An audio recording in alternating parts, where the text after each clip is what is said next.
ಅನುದಿನ ಅನುಕ್ಷಣ ಮನೆಯಲ್ಲೂ ಕಲಿಯೋಣ ಕಲಿಕೆಯ ಹೊಸ ಹಾದಿಯಲಿ ಜೊತೆಗೂಡಿ ಹೆಜ್ಜೆಯ ಹಾಕೋಣ ಸಂತಸದಿ ಕಲಿಯೋಣ ನಮ್ಮ ಹೆಮ್ಮೆಯ ಈ ಕ್ಲಾಸಿನಲ್ಲಿ.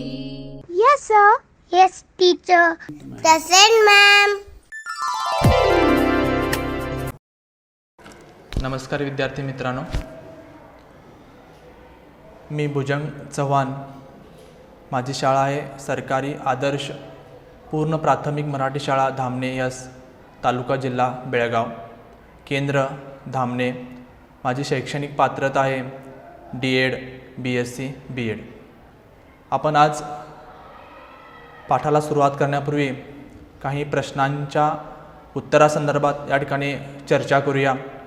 तर या ठिकाणी पहिला प्रश्न आहे, भारत मातेच्या स्वातंत्र्यासाठी बलिदान केलेल्या काही क्रांतिकारकांची नावे सांगा. या प्रश्नाचं उत्तर तुम्हा सर्वांना माहीतच असणार, कारण आपल्या भारत देशाला स्वातंत्र्य मिळवण्यासाठी बऱ्याचशा क्रांतिकारकांनी नेत्यांनी आपलं सर्वस्व बलिदान केलेलं आहे. हां, सांगा बघूया. बरोबर. तर नेताजी सुभाषचंद्र बोस, लाला लजपतराय, भगतसिंग, लोकमान्य टिळक, स्वातंत्र्यवीर सावरकर, महात्मा गांधीजी असे बरेचसे नेते आहेत की त्यांनी आपल्या भारत देशाला स्वातंत्र्य मिळवून देण्यासाठी प्रयत्न केलेले आहेत. त्यानंतरचा दुसरा प्रश्न आहे, समाजाच्या उद्धारासाठी प्रयत्न केलेल्या 2 समाजसुधारकांची नावे सांगा.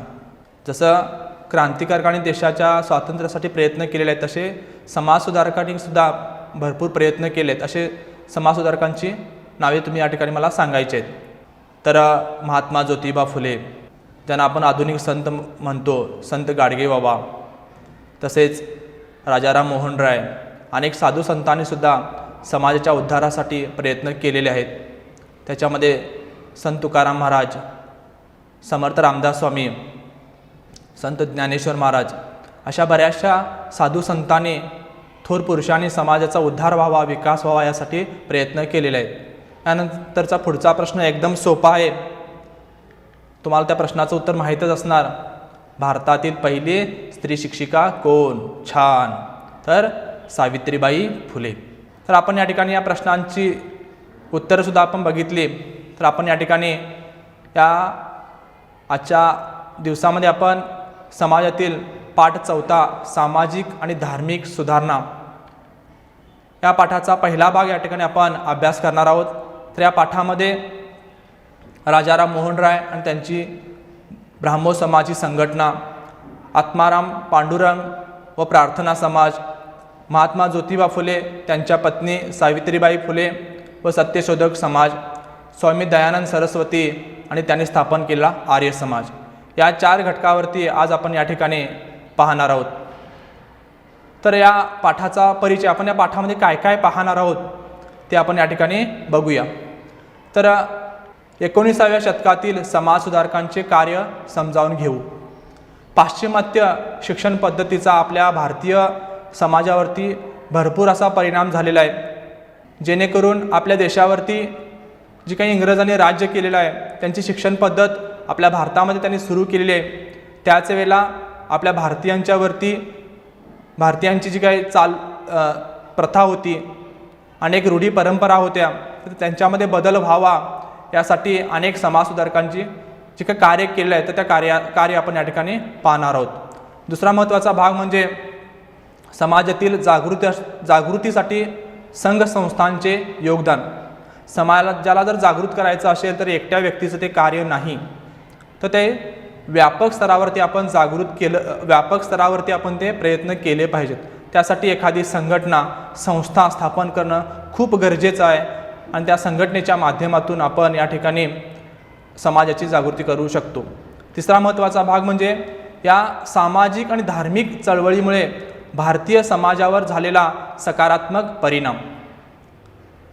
कारण आपल्या भारतामध्ये इंग्रजी शिक्षण पद्धत, पाश्चिमात्य संस्कृती पद्धत यांचा खूप असा प्रभाव पडलेला आहे. आपल्या भारतातील चालीरीती, प्रथा, परंपरा ह्यामध्ये काहीतरी तफावत आहे, त्या रूढी परंपरा आधुनिकतेला म्हणजे जाचक काही ठरलेल्या आहेत, तर त्यांच्यामध्ये बदल व्हावा या अनुषंगाने ज्या समाजसुधारकांनी प्रयत्न केलेले आहेत, त्यामुळे भारतीय समाजामध्ये खूप मोठा असा या सामाजिक संघटनेमुळे परिणाम झालेला आहे. तर भारतीयांच्यामध्ये या ठिकाणी अनेक संघटनांनी कार्य केलं आहे. तर त्याच्यामध्ये सर्वात प्रथम म्हणजे राजाराम मोहन राय. तर जी काही आधुनिक सामाजिक आणि धार्मिक सुधारणांची चळवळ राबवण्यात आली, तर त्याचे अग्रदूत किंवा त्यांना आपण एक महान समाजसुधारक आणि तसेच आपले थोर ऐतिहासिक की ज्यांना आपण गुरु असं संबोधलं जातो, ते म्हणजे रवींद्रनाथ टागोर. तर रवींद्रनाथ टागोर यांनी आधुनिक भारताचे पितामह असं राजाराम मोहन राय यांचं वर्णन केलं आहे. तर राजाराम मोहन राय यांचा जन्म 22 मे 1772 साली पश्चिम बंगालमधील कलकत्ताजवळील हुगळी या ठिकाणी झाला. तर ते सामाजिक कार्य करत असताना ते आद्य पत्रकारसुद्धा होते. त्यांनी पत्रकांच्या माध्यमातून समाज जागृतीचं कार्य केलेलं आहे.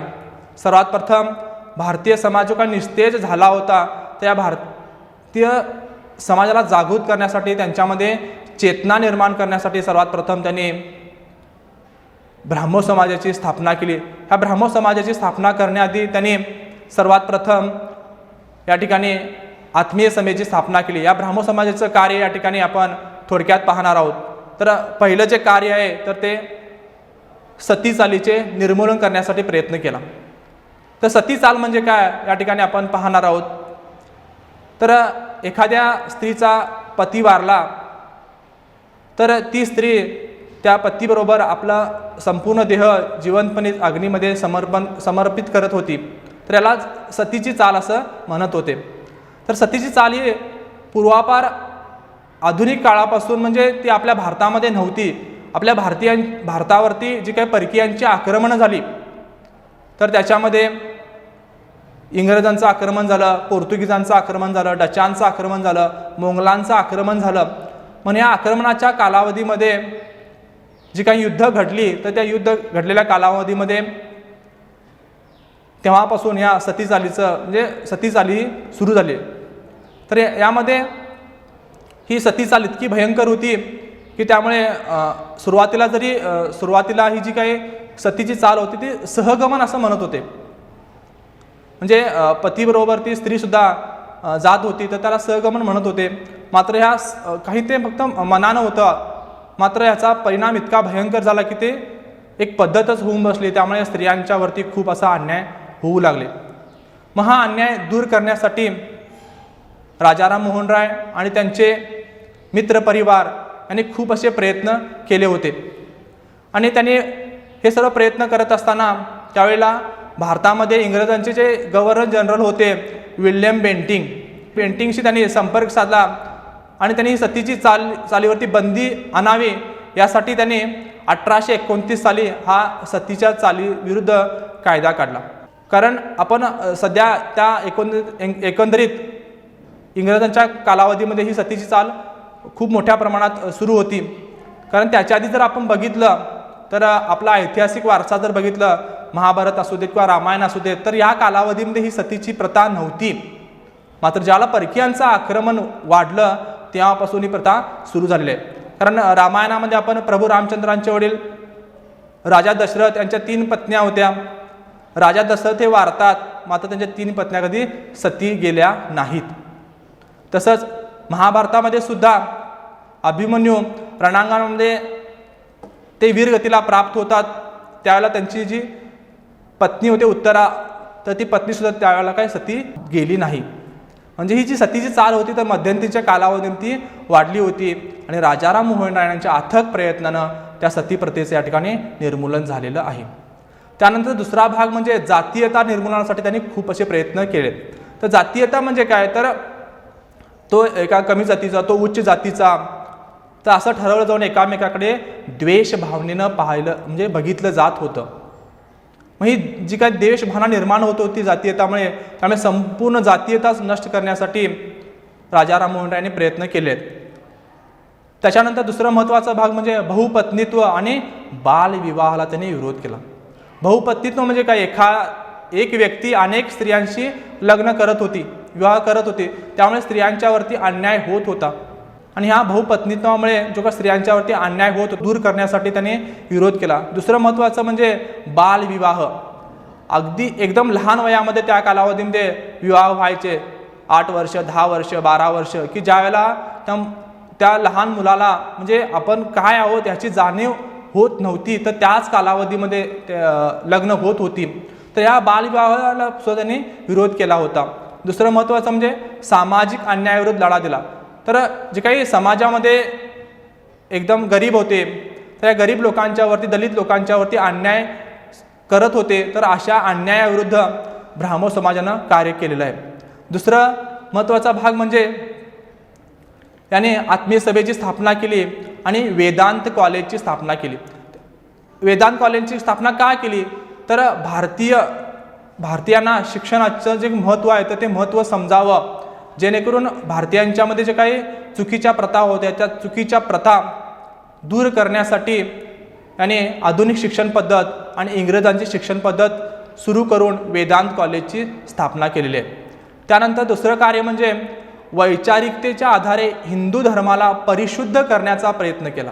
म्हणजे आपले विचार मांडून योग्य काय आहे, अयोग्य काय आहे हे लोकांना समजून आपल्या हिंदू धर्मामध्ये ज्या काही प्रथा होत्या, चालीरीती होत्या, त्या कशा चुकीच्या आहेत, तर त्याच्यामुळे आपल्या समाजाचं किती मोठं नुकसान होत आहे असं लोकांना त्यांनी सांगून वैचारिक स्तरावर परिशुद्ध करण्याचा प्रयत्न केला आहे. त्यानंतर त्यांनी ते आद्य पत्रकार होते. त्या आद्य पत्रकार असल्यामुळे त्यांनी संवाद कौमुदी सारखी अनेक दैनंदिन अशी पत्रकं त्यांनी प्रकाशित केली. या पत्रकांच्या माध्यमातून सुद्धा त्यांनी खूप मोठं कार्य केलं आहे. ह्या ब्राह्मो समाजाचं कार्य करत असताना तर त्यांना देवेंद्रनाथ टागोर, केशवचंद्र सेन असे महान नेते सुद्धा लाभलेले आहेत. या ठिकाणी सांगायचा उद्देश म्हणजे जी काही आपली पाश्चिमात्य संस्कृती होती आणि आपली भारतीय संस्कृती होती, त्या दोघांचा समन्वय साधण्याचा प्रयत्न राजाराम मोहन राय यांनी केलेला आहे. आपल्या भारतीय संस्कृतीमध्ये जे काही चुकीचे होते तर ते चुकीचे भाग, चुकीच्या प्रथा दूर करण्यासाठी त्यांनी इंग्रजी शिक्षणाला खूप महत्त्व दिलं होतं. त्यामुळे ह्यांच्या कार्यामध्ये अनेक जण सहभागी झाले. तर त्यातीलच एक महान व्यक्तिमत्व म्हणजे केशवचंद्र सेन. हा केशवचंद्र सेन आणि देवेंद्रनाथ टागोर म्हणजे ब्राह्मो समाजाच्या पुढच्या कालावधीमध्ये म्हणजे राजाराम मोहन राय यांचा अंत झाल्यानंतर 2 भाग झाले. त्यानंतर केशवचंद्र सेन यांनी बऱ्याच ठिकाणी असा प्रवास केला. मद्रासमध्ये गेले तर त्या ठिकाणी वेद समाजाची स्थापना केली. असं बरंच या ब्राह्मो समाजाचं कार्य उत्तरोत्तर असं वाढत गेलं.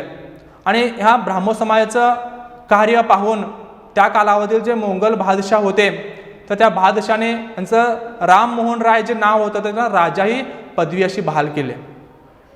इतकं महान कार्य यांनी केलेलं आहे.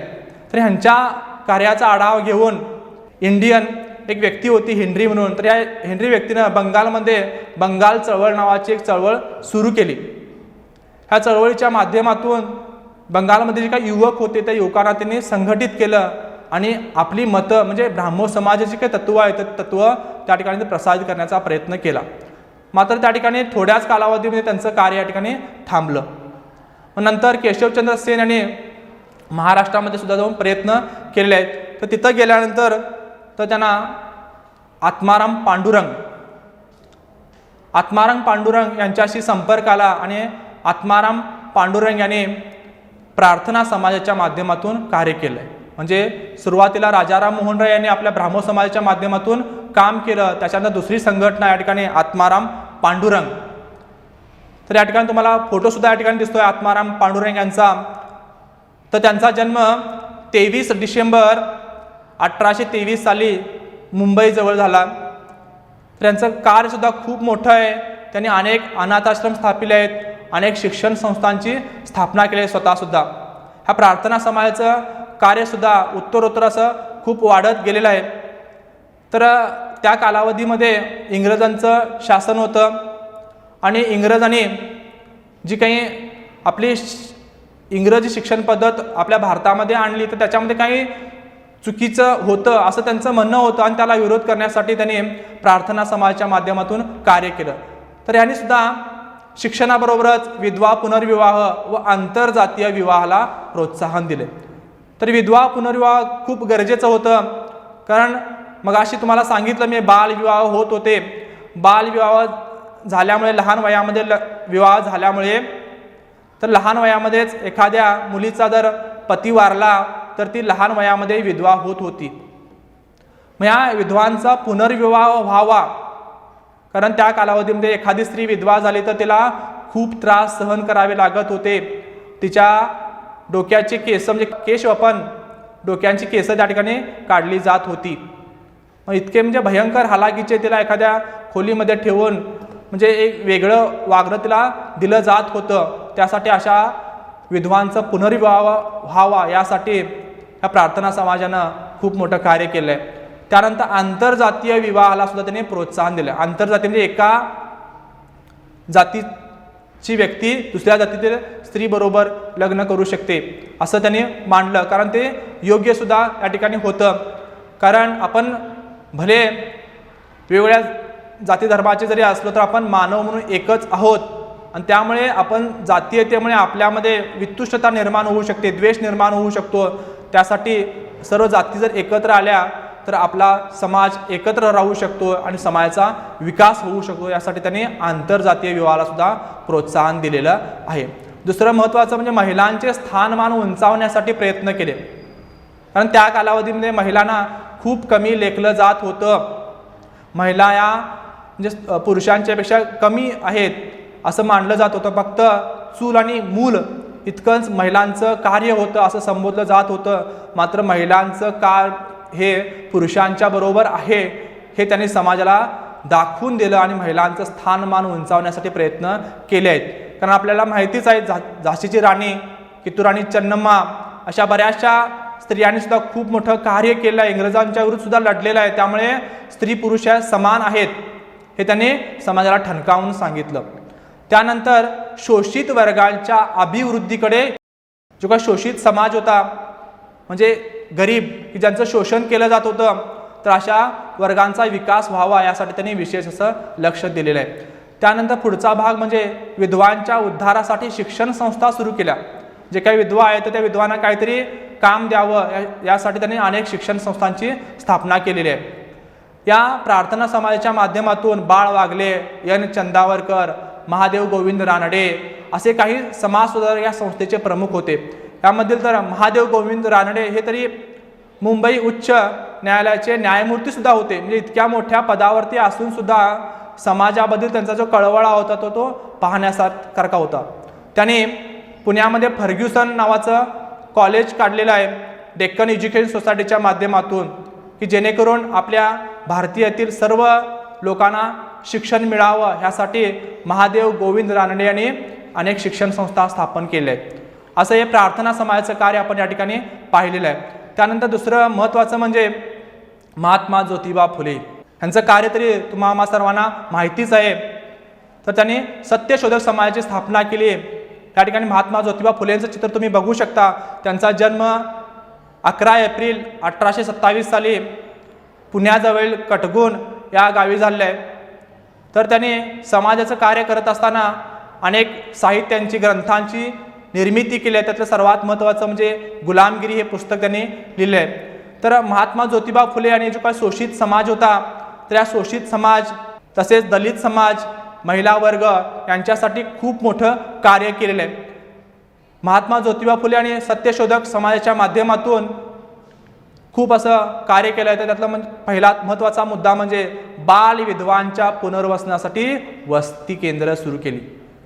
बाल विधवा म्हणजे लहान वयामध्ये लग्न झाल्यानंतर मगाशी सांगितल्याप्रमाणे त्यांचा पती वारल्यानंतर त्या विधवत होत्या, तर अशा विधवांचं पुनर्वसन करावं यासाठी त्यांनी वसती केंद्र सुरू केले आणि अशा विधवांचं पुनर्विवाह व्हावा यासाठी त्यांनी प्रोत्साहन दिला. त्यानंतर अस्पृश्य, अनाथ आणि विधवांसाठी शाळा सुरू केल्या आहेत. जे काय अस्पृश्य दलित होते, गरीब होते, तर अशांसाठी अनाथ की ज्यांचं कोणीही सांभाळणं करणारी अशी लहान मुलं होती, आणि ज्या विधवा होत्या तर अशांसाठी त्यांनी शाळा सुरू केल्या आहे. आणि सर्वात महत्त्वाचं म्हणजे त्यांनी स्त्री शिक्षणाची मुहूर्तमेढ रोवली. इतकं महान कार्य या ठिकाणी या सत्यशोधक समाजाच्या माध्यमातून महात्मा ज्योतिबा फुले यांनी केले. तर महात्मा ज्योतिबांच्या कार्याला साथ देणारं दुसरं व्यक्तिमत्व म्हणजे त्यांच्या पत्नी सावित्रीबाई फुले. आपण बघत असतो की समाजकार्य करत असताना या ठिकाणी सावित्रीबाईंचा या ठिकाणी तुम्हाला फोटो दिसतोय. एखादी व्यक्ती करत असताना क्वचितच त्या ठिकाणी स्त्रियांचा सहभाग असतोय, मात्र सावित्रीबाई फुलेने आपल्या पतीला म्हणजे भरपूर अशी मदत केली आहे आणि त्यांनी स्वतःसुद्धा त्यांच्या कार्यामध्ये झोकून घेतलेला आहे. तर सावित्रीबाईंचा जन्म 3 जानेवारी 1831 साली साताऱ्याजवळील नायगाव या ठिकाणी झाला आणि त्याला भारतातील पहिली स्त्री शिक्षिका असं संबोधलं जातं. तर त्या सुरुवातीला अशिक्षित होत्या.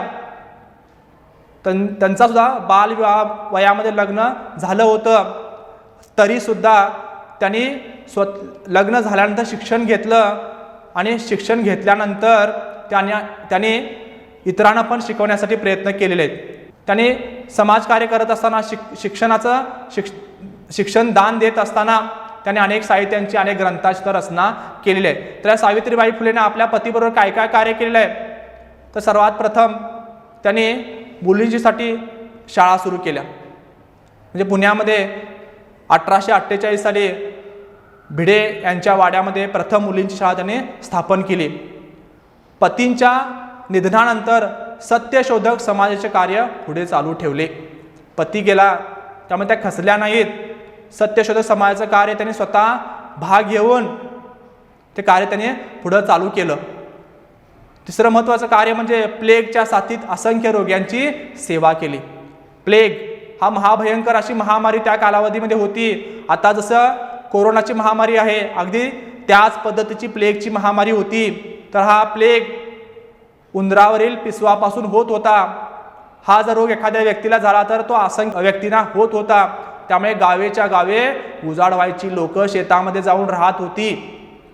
अशा कठीण परिस्थितीमध्ये सुद्धा प्लेग जे काही व्यक्ती होते तर त्या व्यक्तीपासून सामान्य लोक दूर राहत होते.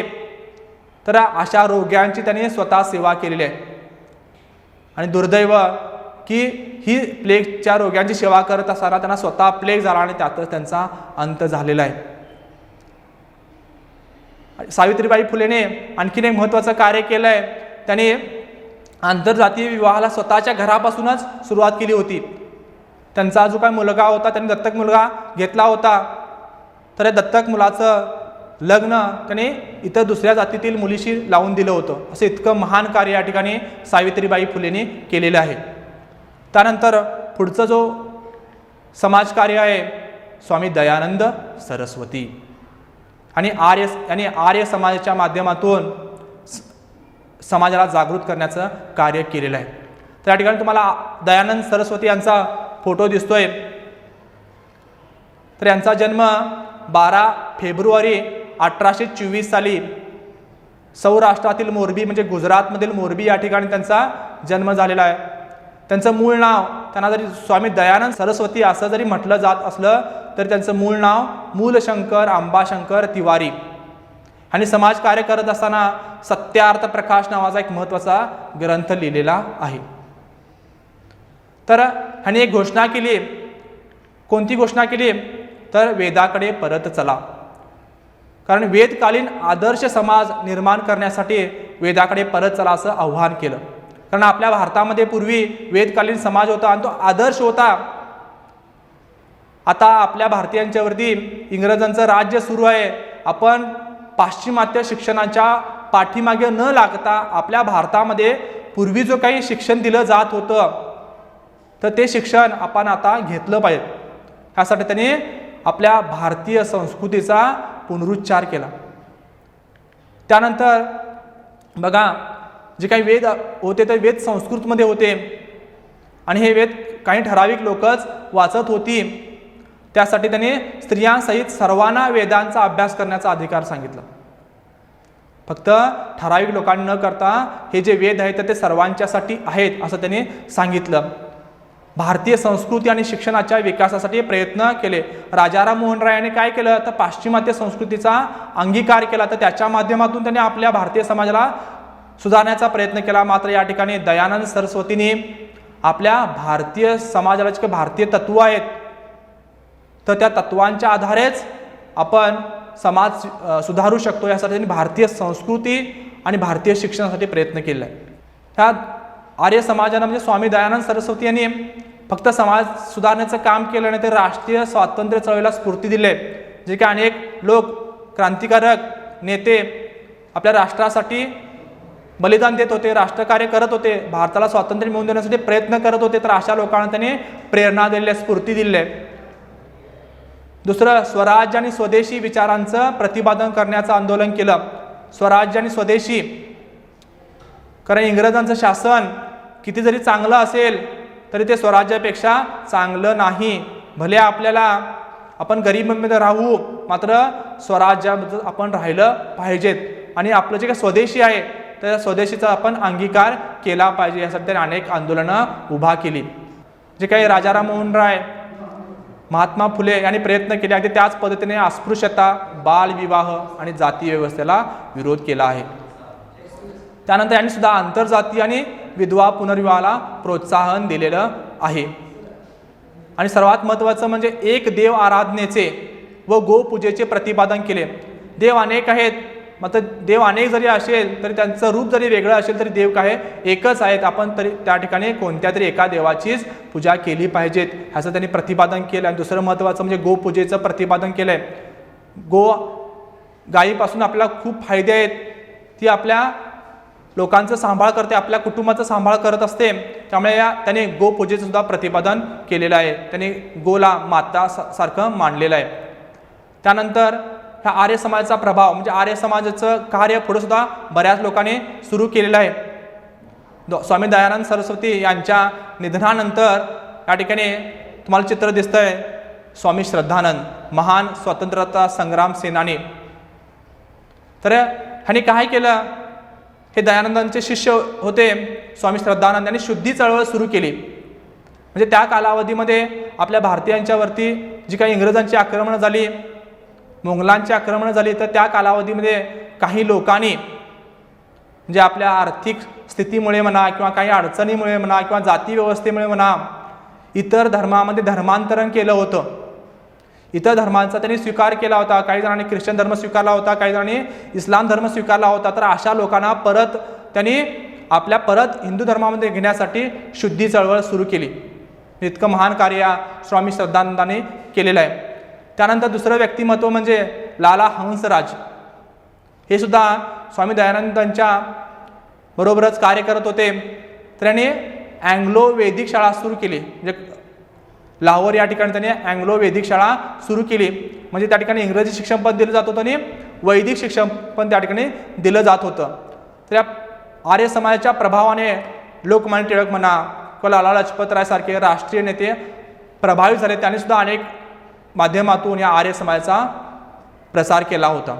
अशा पद्धतीने या ठिकाणी आपण राजाराम मोहन राय, महात्मा ज्योतिबा फुले, तसेच त्यांच्याबरोबर कार्य करणारे त्यांच्या पत्नी सावित्रीबाई फुले, प्रार्थना समाजाची स्थापना करणारे आत्माराम पांडुरंग आणि आर्य समाजाची स्थापना करणारे स्वामी दयानंद सरस्वती, तर या सर्वांचं आपण कार्य या ठिकाणी पाहिलेलं आहे. तर आपण या ठिकाणी काही प्रश्नांची उत्तरं पाहायची आहेत. मी तुम्हाला प्रश्न या ठिकाणी देणार आहोत. या प्रश्नांची उत्तरं अगदी सोपी आहेत. आता आम्ही जो काही विषय घेतलेला आहे तर त्या विषयाशी संबंधितची सर्व प्रश्न आहेत. तर या ठिकाणी पहिला प्रश्न आहे, आधुनिक भारताचे पितामह असे कोणाला म्हणतात? सांगा बघूया. हां, अगदी बरोबर आहे, राजा राममोहन रॉय. दुसरा प्रश्न आहे, प्रार्थना समाजाची स्थापना कोणी केली? एकदम बरोबर, डॉक्टर आत्माराम पांडुरंग यांनी प्रार्थना समाजाची स्थापना केली. त्यानंतर तिसरा प्रश्न आहे, गुलामगिरी नावाचे पुस्तक कोणी लिहिले? एकदम बरोबर, महात्मा ज्योतिबा फुले यांनी गुलामगिरी नावाचे पुस्तक लिहिले आहे. वेदाकडे परत चला असे आवाहन कोणी केले? सांगा बघूया. हां, स्वामी दयानंद सरस्वती यांनी वेदाकडे परत चला असे आवाहन केले. तर आज आपण या ठिकाणी सामाजिक आणि धार्मिक सुधारणा या संदर्भाचा जो भाग पहिला होता तो पहिला भाग आपण या ठिकाणी अभ्यासलेला आहे. तर या पाठासंबंधित या भागासंबंधित या ठिकाणी मी तुम्हाला काही कृती देणार आहोत. त्या कृतींचा तुम्ही अभ्यास करायचा आहे. तर पहिली कृती आहे म्हणजे उपक्रम आहे, तर राजाराम मोहन राय महात्मा ज्योतिबा फुले, महादेव गोविंद रानडे यांची जीवनचरित्रे वाचा. मी तुम्हाला या ठिकाणी जो काही विषय सांगितला अगदी संक्षिप्त आहे. त्यांचं कार्य, त्यांचं जीवनचरित्र, त्यांचं बालपण, त्यांचं कर्तृत्व हे सर्व बघितलं खूप आहे. तर त्यांची जीवनचरित्रे तुम्हाला कुठं पण मिळतात, ग्रंथालयामध्ये म्हणा किंवा आता सध्या गुगलवरती सर्च केल्यानंतर सुद्धा तुम्हाला त्यांचं चरित्र पाहायला मिळतं आहे. तर ती जीवनचरित्रे तुम्ही या ठिकाणी वाचा. दुसरी कृती आहे आर्य समाज आणि सत्यशोधक समाज यांच्या कार्याची माहिती संकलन करा.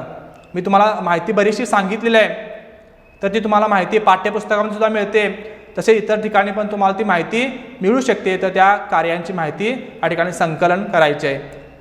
तिसरा उपक्रम आहे सावित्रीबाई फुले यांच्या स्त्री शिक्षणाच्या कार्याबद्दल टिपा लिहा.